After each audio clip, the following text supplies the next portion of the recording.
हिंदी का गद्य साहित्य डॉक्टर रामचंद्र तिवारी की पुस्तक के पहले खंड के अंतिम दौर में हम प्रवेश कर चुके हैं।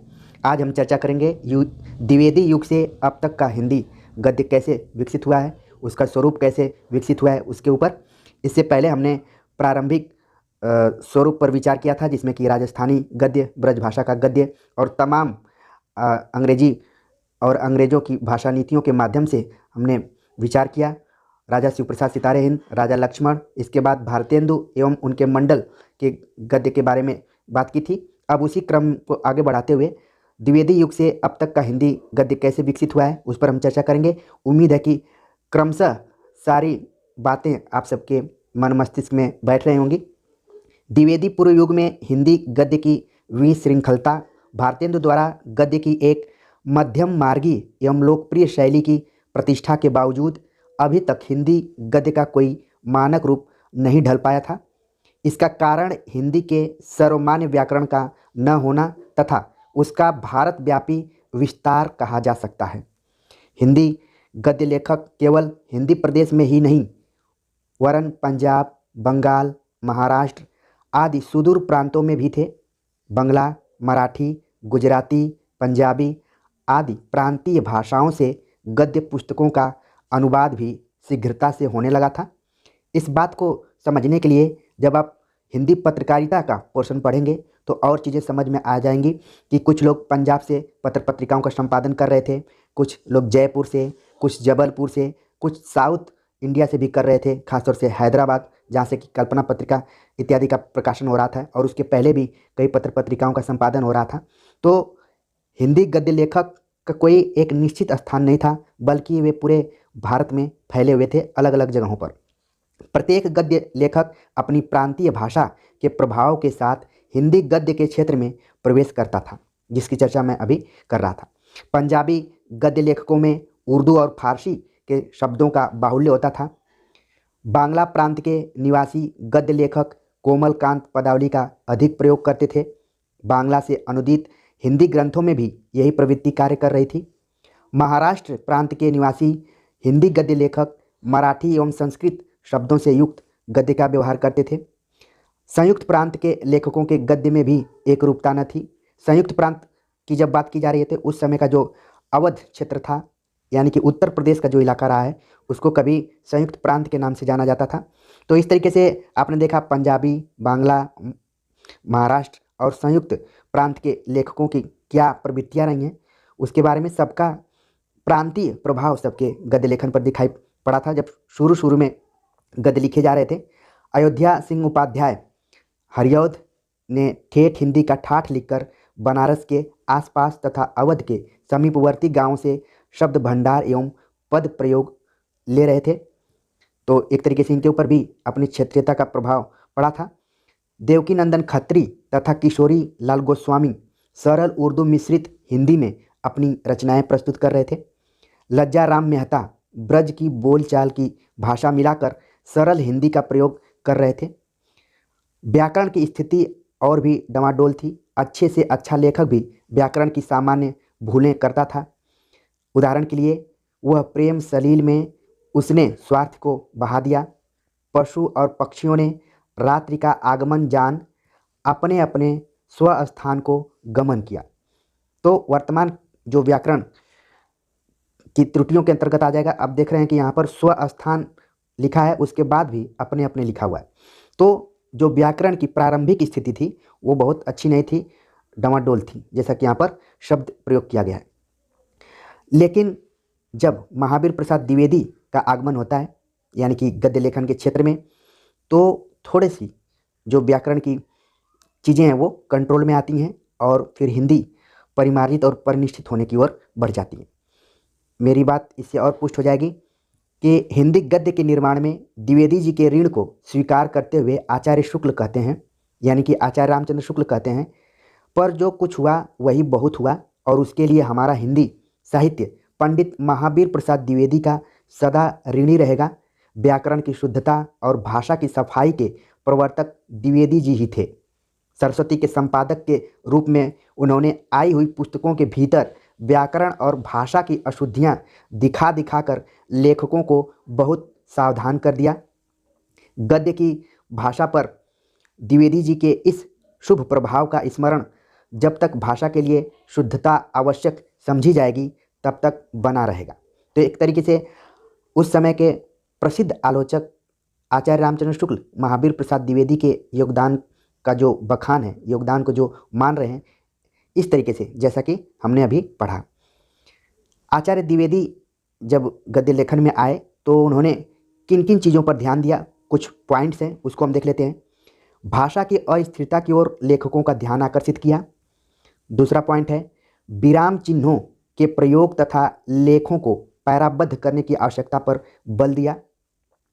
अभी भी वर्तमान समय में जब हम परीक्षा की कॉपियों को देखते हैं या फिर किसी को लिखते हुए देखते हैं तो पता ही नहीं चलता है कि कहाँ से पैरा शुरू हुआ है और कहाँ पर पैरा ख़त्म हुआ है, कहाँ पर विराम चिन्ह का प्रयोग होना चाहिए, कहाँ पर फुल स्टॉप होना चाहिए। तमाम अशुद्धियाँ दिखाई पड़ती हैं। हालांकि इसको लोग हल्के में ले लिया करते हैं, लेकिन महावीर प्रसाद द्विवेदी जब सरस्वती पत्रिका का संपादन कर रहे थे तो उनका विशेष जोर इन्हीं चीज़ों पर था, जिसमें कि हमने 2 पॉइंट्स पर चर्चा कर लिया। तीसरा पॉइंट है कि उन्होंने प्रांतज शब्दों के स्थान पर व्यापक स्वीकृति वाले शब्दों के प्रयोग पर अधिक बल दिया। अश्लील शब्दों के प्रयोग का घोर विरोध किया। और इसका एक उदाहरण आपने सुना होगा बहुत कि जूही की कली सूर्यकांत त्रिपाठी निराला के कविता को उन्होंने वापस कर दिया था, यही आरोप लगाकर, क्योंकि वो अश्लील शब्दों के प्रयोग का घोर विरोध किया करते थे। ठीक है, अगला जो पॉइंट है हिंदी गद्य को सरल तथा कहानी कहने के ढंग से ढालकर एक निश्चित रूप देने की चेष्टा की। वस्तुतः हिंदी गद्य में जो कुछ भी एक रूपता आ सकी उसका बहुत बड़ा श्रेय महावीर प्रसाद द्विवेदी को ही है। उपयुक्त 5 पॉइंट्स पर हमने चर्चा की। तो इस तरीके से हिंदी गद्य में एक रूपता लाने का, यानी कि जिसको हम मानकता कह सकते हैं, उसको लाने का श्रेय महावीर प्रसाद द्विवेदी को है। यह होते हुए भी द्विवेदी जी का हिंदी गद्य सर्वथा निर्दोष नहीं है, त्रुटियां उनमें भी हैं। कुछ सामान्य त्रुटियां जिनकी ओर हमारा ध्यान शीघ्र जाता है वे इस प्रकार हैं। अभी हम अच्छाइयों की चर्चा कर रहे थे, अब त्रुटियों पर बात कर रहे हैं। द्विवेदी जी ने अनेक शब्दों का लिंग प्रयोग हिंदी व्याकरण के अनुसार न करके संस्कृत के अनुसार किया है। हमारा विनय, तेरा पराजय, के शोकाग्नि, के बूंद, के धातुओं आदि का प्रयोग हिंदी सम्मत नहीं है। और बात क्लियर तब होगी जब आप महावीर प्रसाद द्विवेदी द्वारा लिखे गए निबंधों को पढ़ेंगे, और प्रायः सभी पाठ्यक्रमों में इनके निबंध आपको मिल जाते हैं। जैसे कि कवि कर्तव्य नाम से इन्होंने एक निबंध लिखा है, बहुत अच्छा निबंध है और प्रतियोगिता के दृष्टिकोण से भी इम्पॉर्टेंट है। जब भी मौका मिले तो ज़रूर पढ़िएगा, और जितनी भी बातें बताई गई हैं वो सारी उसमें चीज़ें मिलेंगी। इस लेक्चर के बाद जब भी आप किसी भी लेखक को पढ़िए तो जो जो यहाँ पर लक्षण बताए जा रहे हैं अलग अलग लेखकों के, उन लेखकों की मूल रचनाओं को पढ़ते हुए थोड़ा सा इससे कोरिलेट करके देखेंगे तो ज़्यादा अच्छा रहेगा। और परीक्षा में कहीं से भी पंक्ति आएगी तो आप आराम से उसको पकड़ सकते हैं। अगला जो पॉइंट है, अनेक स्थानों पर शब्दों की स्थिति एवं उसकी आकांक्षा का ध्यान भी उन्होंने नहीं रखा है। मीठे मीठे शब्द कहने वाले हंस ही मानो उस भूमि रूपी कामिनी की करधनी थे। प्रत्यक्षतः है कि यहाँ हंस पुल्लिंग करता है, ठीक है, करधनी थी यहाँ पर है। प्रत्यक्ष है कि यहाँ हंस पुल्लिंग करता है, जो कि पुल्लिंग क्रिया थे की आकांक्षा रखता है, लेकिन यहाँ पर उन्होंने थी शब्द का प्रयोग कर दिया है। तो ये त्रुटि के अंतर्गत आ रहा है। और अभी द्विवेदी जी भी परिनिष्ठित व्याकरण की तरफ बढ़ ही रहे थे, हालांकि उन्होंने बहुत काम किया, जैसा कि आचार्य रामचंद्र शुक्ल ने ऊपर ही बता दिया है। अगला जो पॉइंट है, त्रुटियों के अंतर्गत शब्दों की सन्निधि और क्रम में भी द्विवेदी जी ने अनेक स्थलों पर त्रुटियां की हैं।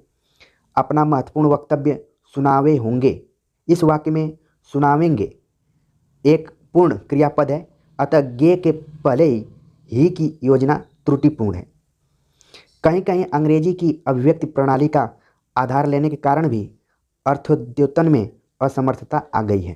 तो ये कुछ त्रुटियां थी जो कि महावीर प्रसाद द्विवेदी के उस ज़माने में जो उन्होंने बहुत अच्छा प्रयास किया था खड़ी बोली गद्य को, जिसको कि हम हिंदी गद्य के नाम से भी जान रहे हैं, उसको परिनिष्ठित और परिमार्जित करने की कोशिश उन्होंने अच्छी की थी, लेकिन कुछ त्रुटियों की तरफ भी संकेत किया गया है।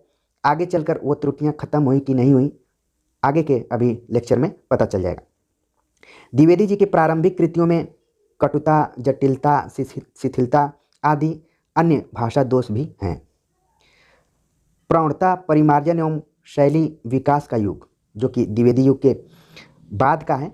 द्विवेदी युग के बाद हिंदी गद्य व्याकरणबद्ध एवं परिमार्जित रूप में सामने आया। हिंदी गद्य ने अंग्रेजी से स्पष्ट भाव व्यंजकता, बंगला से सरसता और मधुरता, मराठी से गंभीरता एवं उर्दू से प्रवाह ग्रहण किया। हिंदी गद्य की जातीय शैली का उत्कृष्ट उदाहरण प्रेमचंद की कहानियों में देखा जा सकता है।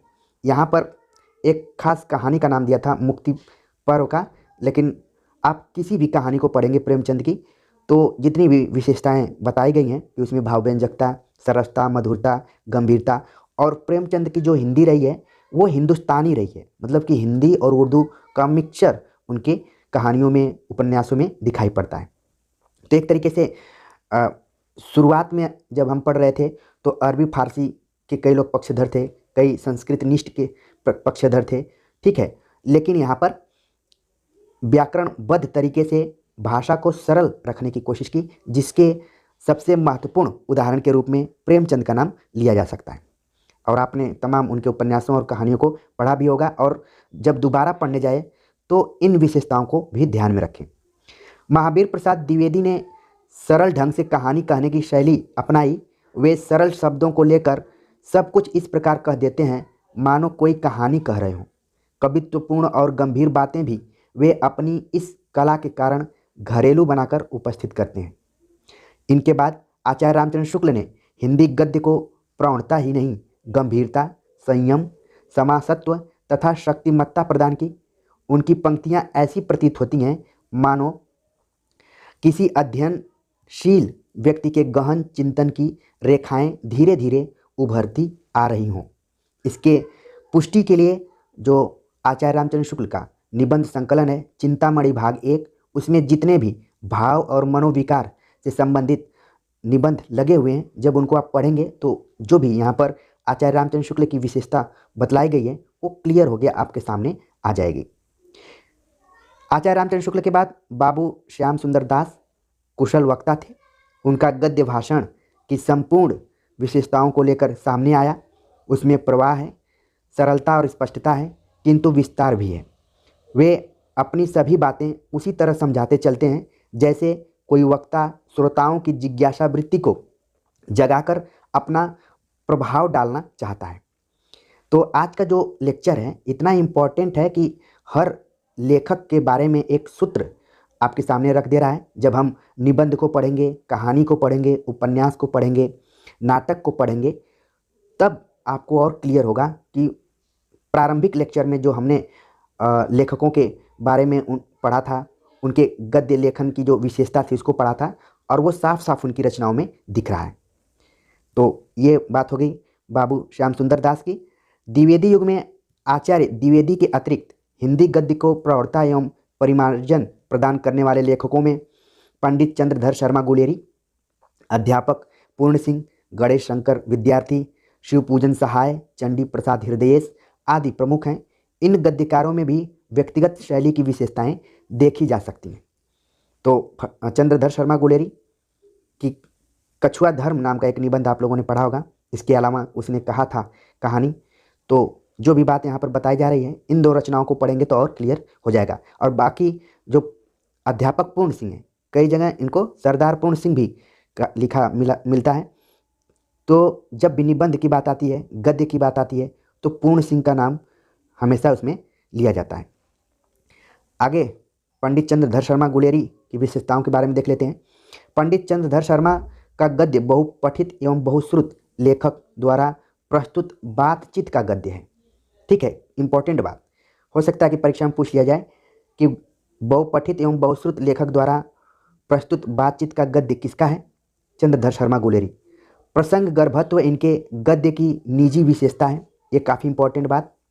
इनकी भाषा सरल और व्यंजनापूर्ण है, बीच बीच में हास्य और व्यंग्य भी है। जीवन के प्रति इनकी दृष्टि उदार और विवेकनिष्ठ है। यह उदारता और विवेक निष्ठा इनके गद्य में भी लक्षित होती है। तो एक तरीके से ये चंद्रधर शर्मा गुलेरी की गद्य लेखन की जो शैली है, विशेषता है, उसके तरफ आप संकेत किया जा रहा है। और उम्मीद है कि ऑब्जेक्टिव पैटर्न पर आधारित अगर एग्जाम होगा तो एक एक विशेषता अगर ऑप्शंस के रूप में आते हैं तो आप तुरंत पकड़ लेंगे कि किसके बारे में बात कही जा रही है। अगले जो गद्य लेखक हैं अध्यापक पूर्ण सिंह। अध्यापक पूर्ण सिंह में वक्तृत्व कला की सभी विशेषताएं मिलती हैं। यहाँ पर ये जो शब्द आया है वक्तृत्व कला, एक बार मैं इंटरव्यू देने गया था, मुझे इसको लिखने के लिए कहा गया था, तो ध्यान से देख लीजिए कि कैसे लिखा गया है। अध्यापक पूर्ण सिंह में वक्तृत्व कला की सभी विशेषताएं मिलती हैं। इनका गद्य उदात्त और सजीव है। इसे पढ़ते समय वर्ण वस्तु का बिंब सामने आ जाता है। ठीक है, प्रवाह और ओज तो इनकी पंक्तियों के साथ बहता चलता है। इनकी भाषा के लाक्षणिक प्रयोग देखते ही बनते हैं। इसके बाद गणेश शंकर विद्यार्थी के गद्य के बारे में बात करें तो विद्यार्थी के गद्य में व्यक्तित्व की तेजस्विता तथा परिस्थिति को मूर्त करने की अद्भुत क्षमता है। गणेश शंकर विद्यार्थी करमवीर और प्रताप नाम के पत्रों को निकालते थे, तो उसका उदाहरण दिया गया है इस बुक में। जब आप बुक पढ़ेंगे तो और चीज़ें क्लियर हो जाएंगी। खासतौर से गणेश शंकर विद्यार्थी को पत्रकारिता के क्षेत्र में ज़्यादा महत्व दिया जाता है। फिर भी उनका जो गद्य है व्यक्तित्व की तेजस्विता और परिस्थिति को मूर्त करने की अद्भुत क्षमता लिए हुए। बाबू शिव पूजन सहाय का गद्य वैविध्यपूर्ण किंतु संयमित है। उसमें जीवन को समग्रता में देखने तथा औचित्य के आधार पर निर्णय लेने की प्रवृत्ति प्रधान है। चंडी प्रसाद हृदयेश, ये उपनाम है हृदयेश और पूरा नाम है चंडी प्रसाद, ने हिंदी गद्य को अधिकाधिक अलंकृत करने का प्रयत्न किया।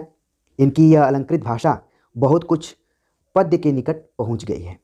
तो ये बात द्विवेदी युग और उसके बाद जस्ट बाद के गद्य लेखकों के बारे में थी। अब हम बात करते हैं छायावादी कवि और हिंदी गद्य। छायावादी कवियों की जब बात की जा रही है तो आपके दिमाग में प्रमुख रूप से 4 कवि आ गए होंगे। उनका जीवन क्रम, तमाम रचनाएं भी गूगल की तरह आपके दिमाग में कौंधने भी लगी होंगी।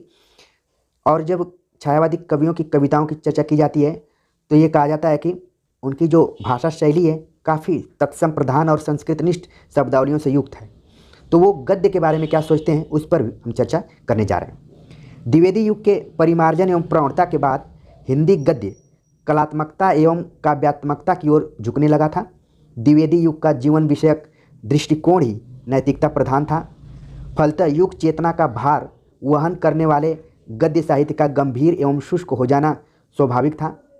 व्याकरण के नियमों से अधिक बध जाने के कारण भाषा में निरसता का आना अवश्य संभावित था।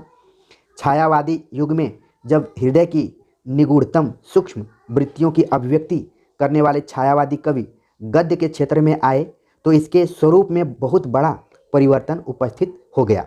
इन कवियों ने जिस प्रकार जीवन के प्रति भावात्मक दृष्टिकोण अपनाकर सूक्ष्म अपार्थिव अमूर्त भावनाओं को काव्य के अंतर्गत लाक्षणिक, प्रतीकात्मक एवं वक्रतापूर्ण पद्धति से प्रकट किया, उसी प्रकार गद्य के क्षेत्र में भाषा को अलंकृत, लाक्षणिक, वक्रतापूर्ण, काव्यमय और कोमल बनाने का प्रयत्न किया। तो अभी जो मैं चर्चा कर रहा था कि जब छायावादी कवियों की कविताओं को पढ़ेंगे और गद्य को पढ़ेंगे तो लगभग दोनों का की जो शैली है वो सेम आपको दिखाई पड़ती है। शब्दावली का जो चयन है वो ज़्यादा उसमें फ़र्क नहीं है। छायावादी युग के प्रमुख कवि पंत जी ने अपनी भाषा विषयक आदर्श भी कुछ इस प्रकार का रखा है। वे कहते हैं, भाषा संसार का नादमय चित्र है, ध्वनिमय स्वरूप है। ये वाक्य परीक्षाओं में कई बार आ चुका है। परीक्षा के दृष्टिकोण से इम्पॉर्टेंट है कि भाषा संसार का नादमय चित्र है, ध्वनिमय स्वरूप है, किसने कहा है? तो आमतौर पर लगेगा कि पंत जी तो नहीं कहे होंगे, लेकिन ये जो कथन है सुमित्रानंदन पंत का है गद्य के संदर्भ में जब वे बात कर रहे हैं तो इसको ध्यान में रखिए। इसके बाद प्रसाद जी के गद्य में आवश्यकता अनुसार परिवर्तन देखा जा सकता है, किंतु सामान्यतया उनके 3 रूप सामने आते हैं। साधारण व्यक्तियों के जीवन से संबद्ध छोटी कहानियों की भाषा सरल है, वाक्य प्रायः छोटे छोटे हैं, शब्द भी नित्य प्रति के व्यवहार में आने वाले रखे गए हैं, किंतु ऐतिहासिक एवं अतीत से संबद्ध कहानियों में इनका गद्य काव्यमय हो गया है। भाषा तत्सम हो गई है। वाक्य कहीं छोटे कहीं बहुत बड़े हो गए हैं। विशेषता यह है कि कहीं भी प्रवाह में कमी नहीं पड़ती है। तो ये प्रसाद जी की गद्य लिखने की शैली पर हमने चर्चा किया। जब उनकी आप कहानियों को पढ़ेंगे, आपके पाठ्यक्रम में आकाशदीप नाम की कहानी लगी है। इसके अलावा अन्य प्रतियोगी परीक्षाओं के पाठ्यक्रम में भी इनकी कुछ कहानियाँ हैं, ठीक है। और आपने नाटकों को पढ़ा ही होगा इनके, चंद्रगुप्त, स्कंदगुप्त, ध्रुव स्वामिनी, ये सब नाटक जो लगे हैं। इसके अलावा कुछ इन्होंने उपन्यास भी लिखे हैं। तो इनकी 3 विशेषताओं के तरफ चर्चा की गई कि जब ये साधारण व्यक्तियों के जीवन से संबंधित कोई रचना करते हैं तब इनके वाक्य छोटे छोटे रहते हैं और भाषा सरल रहती है और व्यवहार में आने वाली रहती है। लेकिन जब ऐतिहासिक और अतीत से संबंधित कहानियों की चर्चा करते हैं तब इनकी भाषा संस्कृत निष्ठ यानी कि तत्सम हो जाती है और वाक्य भी बड़े बड़े हो जाते हैं। फिर भी उनके प्रवाह में कोई कमी नहीं पड़ती है, यानी कि रोचकता बनी रहती है। कहने का मतलब यही है। अगली जो विशेषता है प्रसाद जी की, प्रसाद जी ने अपने नाटकों में भी इसी प्रकार की भाषा का प्रयोग किया है, जिसके लिए आचार्य शुक्ल ने कहा है कि इसके कथोपकथन कई स्थलों पर नाटकीय न होकर वर्तमान गद्य काव्य के खंड हो गए हैं। और आमतौर पर आपने जब जयशंकर प्रसाद के नाटकों को पढ़ा होगा तो जो उसके संवाद हैं या फिर बीच बीच में गीत योजना है, उसकी भाषा शैली को देखने की कोशिश कीजिए तो और बात क्लियर हो जाएगी। विचारात्मक निबंधों में प्रसाद जी की भाषा का तीसरा रूप दृष्टिगत होता है। प्रत्येक पंक्ति विचारों के भार से दबी हुई है। शब्द विन्यास तत्सम है। वाक्य कहीं छोटे हैं कहीं बड़े हैं। बीच बीच में संस्कृत के उदाहरण देकर अपने कथनों की पुष्टि की गई है। गहन विचार श्रृंखला के भीतर कहीं कहीं काव्यात्मकता भी झांक रही है। यानी कि जो छायावादी कवि हैं ये अपने कविपन को नहीं दूर कर पा रहे हैं, उसका कहीं ना कहीं उसमें प्रभाव दिखाई पड़ रहा है। छायावादी गद्यकारों में निराला जी का भी नाम आता है। निराला जी की भाषा काव्यात्मकता और कलात्मकता को लिए हुए भी प्रसाद और पंत से थोड़ी भिन्न है। उनका शब्द भंडार इस दृष्टि से अधिक व्यापक है कि वे आवश्यकता अनुसार अंग्रेजी और उर्दू के शब्दों का प्रयोग भी धड़ल्ले से कर देते हैं। वातावरण के अनुसार ग्रामीण शब्दों को ज्यों का त्यों ले लेने में वे नहीं हिचकते हैं। प्रयोग वक्रता, कलात्मकता एवं काव्यात्मकता इनके गद्य में भी कम नहीं है। अनेक स्थानों पर इनका गद्य महादेवी वर्मा की भांति अत्यधिक अलंकृत हो गया है। शब्द चित्रों द्वारा दृश्यों को मूर्त करने की आप में अद्भुत क्षमता है। शब्द चयन की दृष्टि से छायावादी लेखकों में निराला जैसा व्यापक दृष्टिकोण कदाचित अन्य किसी का नहीं है। तो एक तरीके से पंत, प्रसाद और निराला की चर्चा हो गई और इसमें निराला को थोड़ा सा सर्वश्रेष्ठ माना जा रहा है। इस काव्यात्मक भाषा में वाक्य प्रायः बड़े बड़े हो गए हैं और विचार सूत्र भी कहीं कहीं उलझ गए हैं। ठीक इसके विपरीत ग्रामीण वातावरण का चित्रण करते समय निराला जी की भाषा लोक जीवन के रस से संपृक्त हो जाती है। वाक्य अपेक्षाकृत छोटे हो जाते हैं। ये आप देख रहे हैं कि लक्षण जयशंकर प्रसाद में भी दिखाई पड़ रहा है कि जब वो सामान्य चीज़ों पर बातचीत कर रहे हैं तो भाषा सरल और वाक्य छोटे छोटे रह रहे हैं। वैसे ही यहाँ पर निराला में भी दिखाई पड़ रहा है। एक उदाहरण यहाँ पर दिया गया है कि नीम के नीचे बैठक है। देखिए वाक्य कितना छोटा है। गुरुदीन 3 विषय वाले तिवारी हैं। शीतल 5 विषय वाले पाठक। मंत्री 2 विषय वाले सुकुल। ललई गोद लिए हुए मिसिर। पहले 5 विषय के पांडे, अब 2 कट गए हैं। तो एक तरीके से इन्होंने तिवारी, पाठक, सुकुल, मिसिर, पांडे, लग रहा है कि ये आसपास के ही व्यक्ति हैं और उनकी जब ये कहानी लिख रहे हैं या फिर उनके बारे में लिख रहे हैं तो कैसे छोटे छोटे वाक्यों का प्रयोग कर रहे हैं और ज़्यादातर कॉमा लगाकर इन्होंने लिखने की कोशिश की है। आरंभ में निराला जी के गद्य में स्वच्छंदता एवं भावनिष्ठ तरलता है, किंतु क्रमशः वह जीवन की ऊंची नीची स्थितियों से टकराता हुआ यथार्थ धर्मी हो गया है। निराला के निकट सहयोगी और मतवाला मंडल के समर्थ लेखक पांडे बेचन शर्मा उग्र का गद्य अपनी अलग पहचान और महत्व रखता है। ये काफ़ी इंपॉर्टेंट बात है। अपनी खबर नाम की इनकी आत्मकथा आपने पढ़ा होगा तो और चीज़ें क्लियर हो जाएंगी। बेचन शर्मा उग्र के गद्य लेखन में आवेग, प्रगल्भता, व्यंग्य, प्रखरता, ओजस्विता प्रवाहमयता के साथ ही पाखंड खंडिनी उग्रता के दर्शन होते हैं। संयम को सभी दीवारें तोड़ता हुआ इनका गद्य उग्रता का पर्याय बन गया है। तो ये विशेषता है पांडे बेचन शर्मा उग्र की। अब जो चीज़ बताने की कोशिश की जा रही है वो सबसे इम्पोर्टेंट है कि छायावादी युग की सुप्रसिद्ध कवयित्री महादेवी वर्मा का गद्य भावों और विचारों के सम्मिश्रण का विशिष्ट उदाहरण प्रस्तुत करता है। श्रृंखला की कड़ियाँ की भूमिका में महादेवी वर्मा ने लिखा है, विचार के क्षणों में मुझे गद्य लिखना ही अच्छा लगता रहा है, क्योंकि उसमें अपनी अनुभूति ही नहीं बाह्य परिस्थितियों के विश्लेषण के लिए पर्याप्त अवकाश रहता है। ये जो कथन है एक कई बार एग्जाम में पूछा जा चुका है, इसको ध्यान में रखिए कि विचार के क्षणों में मुझे गद्य लिखना ही अच्छा लगता रहा है, क्योंकि उसमें अपनी अनुभूति ही नहीं बाह्य परिस्थितियों के विश्लेषण के लिए भी पर्याप्त अवकाश रहा है। ये सोचना है महादेवी वर्मा का। वस्तुतः महादेवी का गद्य उनके विचारशील व्यक्तित्व को प्रकट करने में पूर्ण सफल रहा। एक एक शब्द चुन चुन कर वाक्यों में पिरोए हुए रहते हैं। भाषा तत्सम प्रधान होती है। आदि से अंत तक एक ही प्रकार का प्रवाह दृष्टिगत होता है।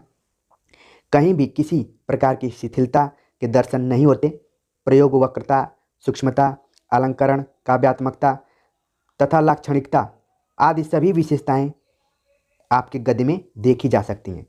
तो इसको पढ़ने के लिए आप श्रृंखला की कड़ियाँ, मेरा परिवार, स्मृति की रेखाएँ, ये सब पढ़ेंगे तो एक एक विशेषता जो यहाँ पर बतलाई जा रही है वो आपके दिमाग में आने लगेगी। गुण विषयों के विवेचन से अलग होकर जहाँ महादेवी ने सामान्य जीवन के सजीव रेखाचित्र उपस्थित किए, वहाँ उनकी भाषा अधिक व्यवहारिक हो गई है। अच्छा, एक चीज़ आपने देखा कि जितने भी छायावादी कवियों के बारे में हमने चर्चा की, जब वे सामान्य चीज़ों पर बातचीत कर रहे हैं तो उनकी भाषा ज़्यादा व्यवहारिक है। ये बात महादेवी वर्मा में भी दिखाई पड़ रही है। तत्सम प्रयोगों की कमी हो गई है। एक उदाहरण है कि रधिया को मूर्तिमती दीनता कहना चाहिए। किसी पुरानी धोती की मैली कोर फाड़ कर कसे हुए रूखे उलझे बाल, पर्व त्योहार पर काली मिट्टी से बाल धो भले ही लिए जाएं, पर उन्हें कड़वे तेल की चिकनाहट से भी अपरिचित रहना पड़ता था। धोती और उसके किनारे को धूल एकाकार कर देती थी। उस पर उसकी जर्जरता इतनी बढ़ी चढ़ी थी कि घूंघट खींचने पर किनारी ही उंगलियों के साथ नाक तक खींची चली जाती। तो एक तरीके से इन वाक्यों को आप देखेंगे तो ज़्यादा इनको समझने में कठिनाई नहीं हो रही होगी। तो ये पूरा हमने छायावादी कवि और उस समय का जो गद्य लेखन चल रहा था उसके बारे में देख लिया। अगला पॉइंट है गद्य काव्य एवं गद्य गीतों की भाषा। छायावादी युग की स्वच्छंद, रोमानी एवं भावुकतापूर्ण प्रवृत्ति ने गद्य को काव्य के निकट ला दिया। कविंद्र रविंद्र की गीतांजलि के अनुवाद ने इस प्रवृत्ति को और भी विकसित किया। छायावादी कवियों का गद्य भी मूलतः इसी प्रवृत्ति से प्रेरित था, किंतु व्यक्तिगत अध्ययन एवं चिंतन के कारण उनके गद्य में गहराई एवं शालीनता आ गई। वह अधिक सूक्ष्म भावनाओं को अलंकृत शैली में व्यक्त करने में समर्थ हुआ। किंतु कुछ ऐसे कलाकार जो अधिक भावुक थे, उन्होंने गद्य काव्य एवं गद्य गीत लिखना प्रारंभ किया। अभी तक हम गद्य पर चर्चा कर रहे थे, लेकिन कुछ ऐसे कलाकार थे जो अधिक भावुक थे। वैसे भावुकता जो शब्द है ये कवियों के लिए प्रयुक्त होता है, लेकिन जब महावीर प्रसाद द्विवेदी ने यह घोषणा कर दी कि गद्य और पद्य की भाषा एक ही होनी चाहिए, तो अब इसमें कैसे अगर कोई कवि है और वो गद्य लिखना चाह रहा है तो उसका जो भावुकतापन है कैसे उससे दूर हो पाएगा। तो उन्होंने एक अलग शैली का विकास किया जिसको कि गद्य काव्य नाम दिया गया। गद्य काव्य में काव्य का सा आनंद तो प्रसाद के नाटकों में ही आने लगा था, किंतु स्वतंत्र रूप से गद्य काव्य लिखने वालों में श्री बियोगी हरि।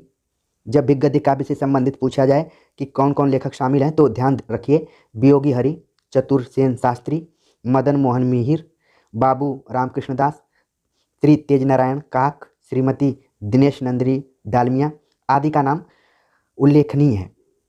इसके अलावा जो सबसे फेमस जो गद्य काव्य लिखने वाले हैं उनका नाम है राय कृष्ण दास। इनकी रचनाओं को भी ध्यान में रखिए। राय कृष्ण दास एक गद्य गीत की भाषा का नमूना देखिए इनके। मुझे यह सोचकर अचरज होता है कि आनंद कंद मूलक इस विश्ववल्लरी में मुझे आनंद का अणु मात्र भी न मिले। तो एक ही वाक्य अब देखिए कि किस तरीके से इसमें काव्यात्मकता झलक रही है। अब हम बात करते हैं कि इसी समय छायावादी आलोचकों का गद्य कैसा रहा। आप देख रहे हैं कि जब हम भारतेंदु युग के पहले चर्चा कर रहे थे तो उस समय हिंदी गद्य लेखन में बहुत कम विधाएं थीं, लेकिन जैसे जैसे गद्य लेखन शुरू हुआ तो अनेक विधाओं का भी जन्म हो गया। कुछ विधाओं का तो भारतेंदु युग में ही जन्म हो गया, कुछ का आगे चलकर द्विवेदी युग में, फिर छायावाद में जन्म हुआ, फिर आलोचना भी उसमें एक प्रमुख विधा के रूप में आई, जिस पर कि हम आगे के खंड में चर्चा करेंगे। तो छायावादी कवियों का गद्य अलग है और उस समय के जो आलोचक हैं उनका गद्य कैसा है उस पर बात करते हैं। छायावादी युग में कुछ आलोचकों की भाषा भी काव्यात्मक होकर सामने आई। श्री शांति प्रिय द्विवेदी, विनोद शंकर व्यास तथा कहीं कहीं नंदुलारे वाजपेयी की आलोचनाओं में काव्यात्मक गद्य का स्वरूप देखा जा सकता है। तो जब भी आप आलोचना पढ़ने जाएं तो जिनका नाम इसमें लिया गया है उनकी जो भी आलोचनात्मक विशेषता है उसको भी ध्यान में रखिए कि क्या सही मायने में उनकी जो पंक्तियां हैं वो काव्यात्मक हैं।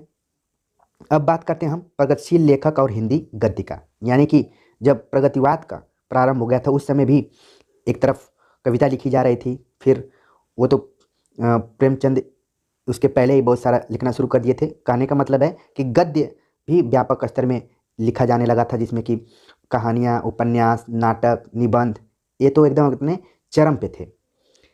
तो प्रगतिशील लेखक और हिंदी गद्य के बारे में देख लेते हैं।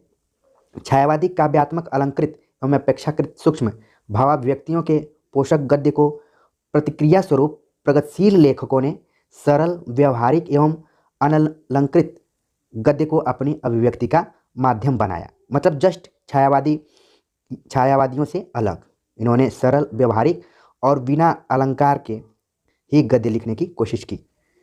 इसमें राहुल साकृत्यायन, यशपाल, रामविलास शर्मा, शिवदान सिंह चौहान, उपेंद्र नाथ अश्क, अमृत राय, रांगे राघव, प्रकाश चंद्र गुप्त इत्यादि का नाम लिया जा सकता है।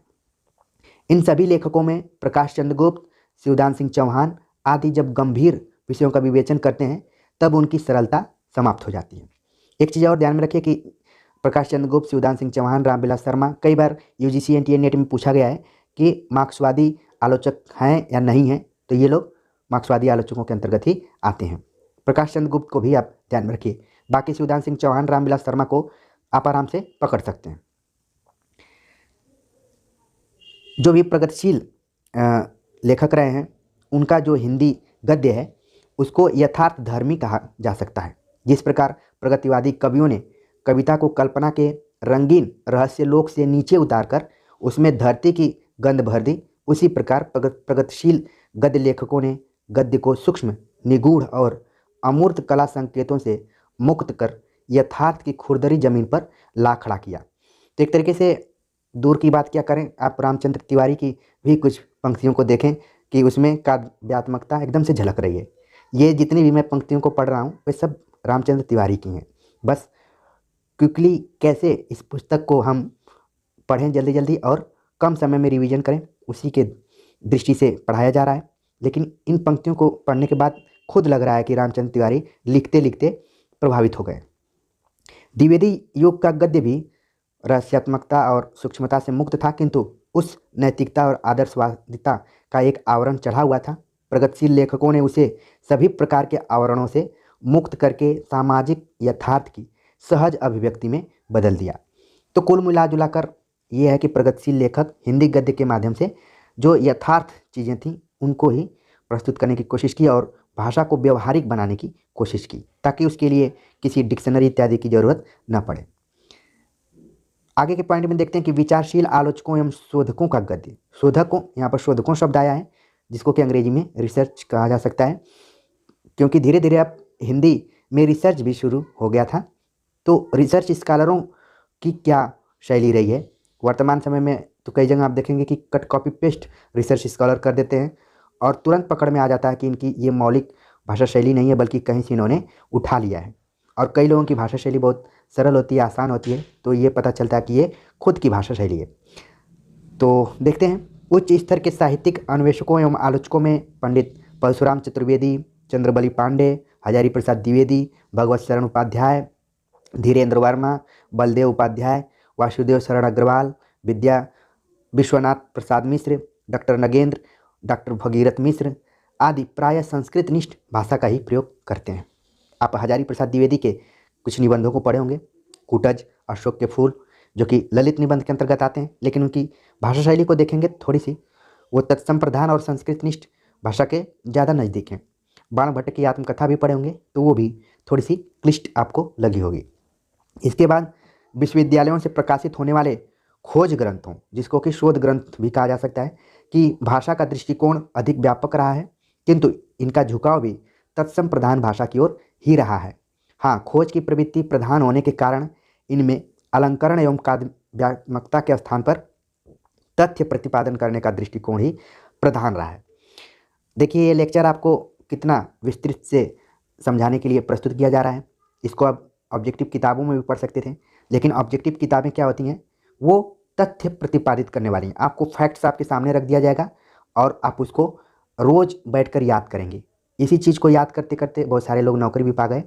लेकिन जब आप एक बार बैठकर इन सारी चीज़ों को समझ जाएंगे, हिंदी गद्य का कैसे विकास हुआ शुरू में, फिर कैसे कैसे आगे बढ़ा, तो फिर आपको ज़्यादा उन तथ्यात्मक किताबों को याद करने की या रटने की ज़रूरत नहीं पड़ेगी। ठीक है, कमेंट्स कर ज़रूर बताइए कि कैसा लग रहा है।